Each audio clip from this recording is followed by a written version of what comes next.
দর্শক, Mirpur Sherebangla cricket stadium থেকে আপনাদের সাথে যুক্ত আছি। আপনারা যেমনটা ক্যাপশন দেখেও বুঝতে পারছেন বা আপনারা অনেকেই জানেন, আজকে বিসিবিতে বোর্ড সভা। নয়া বিসিবি প্রেসিডেন্ট ফারুক আহমেদের প্রথম বোর্ড সভা আজকে। বিসিবি প্রেসিডেন্ট হওয়ার পর আজকে প্রথম বোর্ড সভা। সেই বোর্ড সভায় আজকে অনেক সিদ্ধান্ত আসতে পারে, অনেক বিষয় নিয়ে আলোচনা হবে। সেই আলোচনা বা সিদ্ধান্তগুলো নিয়ে আপনাদের সাথে আজকে আলোচনা করব।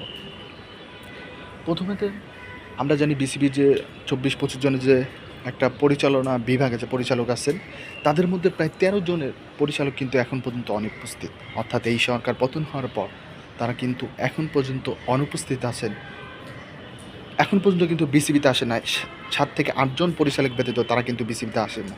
আরেকটা সিদ্ধান্ত যে 3 বোর্ড সভা অর্থাৎ 3 সভা যদি অনুপস্থিত থাকে তাহলে সেই পদগুলো শূন্য হয়ে যায়। সেখান থেকে আজকে কিন্তু তাদের দ্বিতীয় বোর্ড সভা হয়তো এরপরেরটা যদি এরপরের সভাতেও যদি তারা অনুপস্থিত থাকে তাহলে কিন্তু সেই পরিচালকদের পদ কিন্তু একাই শূন্য হয়ে যাবে।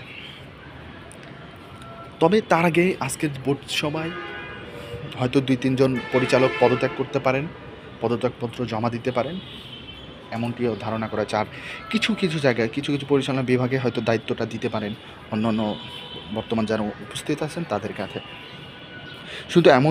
শুধু পরিচালক বিভাগ নয়, বিসিবির প্রেসিডেন্ট আরও অনেক সিদ্ধান্ত নিয়ে আসতে পারেন। যেমন চান্ডিকা হাথুরু সিংহে, আমরা জানি কোচ চান্ডিকা হাথুরু সিংহের সাথে কিন্তু নয়া বিসিবি প্রেসিডেন্ট ফারুক আহমেদের কিন্তু অনেক আগেই একটা দ্বন্দ্ব ছিল।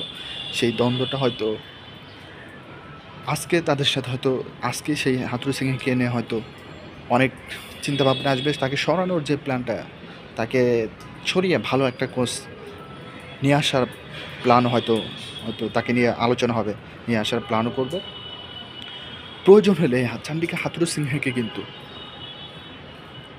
তার চুক্তির ম্যাচ শেষ হওয়ার আগেই তার পারিশ্রমিক পুরো তাকে শোধ করে তাকে বাংলাদেশ ক্রিকেট থেকে বিদায় দিতে পারেন। তারপরে আপনার গামিনী ডি সিলভা, প্রায় সময় গামিনী ডি সিলভাকে অনেক আলোচনা হয়, বিশেষ করে মিরপুরের পিচ যেন ধান ক্ষেতের পিচ বানিয়ে ফেলছে। সেই গামিনী ডি সিলভাকে নিয়েও আজকে কথা হতে পারে, কারণ আমরা কিছুদিন আগে জেনেছি গামিনী ডি সিলভার বিরুদ্ধে মাঠকর্মীদের নানা অভিযোগ, সাকিব তামিমের দেওয়া বকশিসের টাকা, ইভেন বেতন, আরও এভরিথিং অনেক কিছু যেন গামিনী ডি সিলভার পকেটে যায়। সেটা মাঠকর্মীরা যারা রোদ ঝড় বৃষ্টিতে পরিশ্রম করে তাদের অ্যাকাউন্টে যায় না, সেটা গামিনীর অ্যাকাউন্টে থেকে যায়। যেমনটা আজকে বিসিবিতে বোর্ড সভা হবে, সেটা আরও কিছু কথা আসবে। যেমন শেখ হাসিনা স্টেডিয়াম নিয়ে যেটা নামকরণ ছিল শেখ হাসিনা স্টেডিয়াম পূর্বাঞ্চলে, সেই নামটা পরিবর্তন হবে এবং যেই স্টেডিয়ামের যে লোগোটা ছিল, যেই ইয়েতে হবে, সেই লোগোটা হয়তো চেঞ্জ হবে। এমনটা আমরা এর আগেও শুনেছি। যুব ক্রীড়া পরিষদের এই যুব মন্ত্রণালয়ের নয় মন্ত্রী সজীব মাহমুদ ভুঁইয়া। আরেকটা বিষয় হচ্ছে সাকিব আল হাসানকে বর্তমানে অনেক কথা হচ্ছে। তামিমকে নিয়েও কথা হচ্ছে, তামিমকে আন্তর্জাতিক ক্রিকেটে ফিরবেন কি ফিরবেন না। তো বড় সাকিবকে নিয়ে আলোচনা হচ্ছে। সাকিব একটা দলীয় এমপি ছিলেন, একটা দলের এমপি ছিলেন, সেই দলটা পতন হয়েছে, তার কারণে তাকে নিয়ে অনেক কথা হয়েছে, তার সিকিউরিটি। তবে তার চেয়ে বড় কথা, সাকিবের বিরুদ্ধে হত্যা মামলা করা হয়েছে।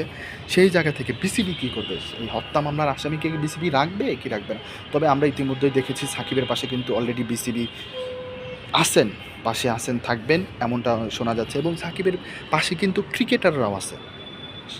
ক্রিকেটাররাও কিন্তু তার পাশে। তবে বিসিবি থেকে সবুজ সংকেত, সাকিব আল হাসান আন্তর্জাতিক ক্রিকেট খেলবেন যতক্ষণ পর্যন্ত তার উপর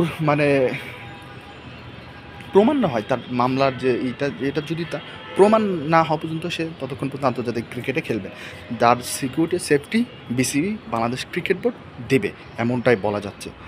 সাকিব হয়তো সামনে ইন্ডিয়া সিরিজ সেটা খেলবে, সেটা বিদেশ থেকে খেলবে, তার আগে কাউন্টি লিগ খেলতে যাবে, সেখান থেকে সরাসরি খেলতে যাবে। যদি এর মধ্যে সাকিবের এই মামলাটা যদি মিথ্যা হয় তাহলে সাকিব হয়তো দেশেও আসতে পারে, সেটা বলা যাবে। তবে বিসিবি বোর্ড সভায় আজকে আরও অনেক আলোচনা হবে গেম সামনে। বাংলাদেশ ঘরোয়া লিগ সবচেয়ে বড় আসর বিপিএল, সেই বিপিএলের ফ্র্যাঞ্চাইজি মালিকানা নিয়ে আলোচনা হবে, বা বিপিএল কবে অনুষ্ঠিত হবে সেই সব নিয়েও আলোচনা হবে। বিপিএলের গভর্নিং যে বিপিএলের যে সিইও ছিলেন, অর্থাৎ সেই জায়গায় হয়তো আজকে পরিবর্তন আসবে। ঘরোয়া লিগগুলো কীভাবে চলবে সেগুলো নিয়েও আজকের বোর্ড সভায় আলোচনা হবে। অনেকেই ধারণা করছে এই বোর্ড সভার জন্য একটি বোর্ড প্রেসিডেন্টের জন্য একটু চ্যালেঞ্জিং হবে, কারণ অনেক পরিচালকরা কিন্তু ইতিমধ্যে নাই, বা এই সময়ে এত পরিচালককে নিয়োগ দেওয়া বা হয়তো বিসিবির পক্ষে সম্ভব হবে না। তারা এই অল্প কয়েকজন পরিচালক নিয়ে কিন্তু তারা তাদের কাজটা চালিয়ে যেতে চাইবেন, যার কারণে একটু কিন্তু চ্যালেঞ্জিংয়ের মধ্যেই পড়তে হবে বাংলাদেশ নয় cricket board president Faruque Ahmed. তবে সেই জায়গায় ঘরোয়া লিগগুলো আলোচনা হবে ফ্র্যাঞ্চাইজি লিগগুলো মালিকানা, বিপিএল অনুষ্ঠিত, এই সব কিছু নিয়ে আজকে কিন্তু বোর্ড সভায় আলোচনা হওয়ার কথা আছে। এবার আন্তর্জাতিক ক্যারিয়ার তামিম ইকবাল আন্তর্জাতিক ক্রিকেটে ফিরবেন কি ফিরবেন না, তবে সম্ভবত আন্তর্জাতিক ক্রিকেটে তামিম ফিরতে পারেন বলে এমনটা আশা করা যায়, ধারণা করা হচ্ছে। কারণ বিসিবি প্রেসিডেন্টের কথা মতো ওপরেও বলা চলে তাকে তামিম চায়, সুতরাং বলা চলে তামিম হয়তো আন্তর্জাতিক ক্রিকেটে ফিরতে পারেন। না হলে তিনি হয়তো বিসিবির কোনো একটা দায়িত্বে আসবেন, এমনটাই হতে পারে।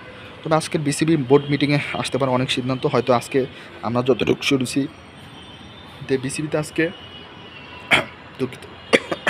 দুঃখিত দর্শক, বিসিবিতে আজকে যে পরিচালকগুলো ছিল 7 থেকে 8 জন পরিচালক, আজকে কিন্তু তারাই কিন্তু উপস্থিত হওয়ার কথা। আর যে বাকি 12-13 জন যে পরিচালক অনুপস্থিত, তারবিন আহমদ টিটু, বিপিএল গভর্নিং বোর্ডের সদস্য মল্লিক, তানভীর আহমদ, আরও যে কয়েকজন পরিচালক ছিলেন, অর্থাৎ তারা কিন্তু আজকে আসবে না শুনেছি। তার মধ্যে 2-1 জন হয়তো পদত্যাগপত্র জমা দেবেন, এমনটাই ধারণা করা হচ্ছে। তবে সময়ের অপেক্ষা দেখুন, আমরা আপনাদের সাথে আছি। আপনারা ক্রিকেটের আপডেট সমস্ত কিছু নিউজ পেতে হলে আমাদের সাথে থাকবেন। দেখা যাক, আমরা বিকাল আবারও হয়তো আপনাদের সাথে উপস্থিত হতে পারি। এতক্ষণ আমাদের সঙ্গে থাকার জন্য সবাইকে ধন্যবাদ।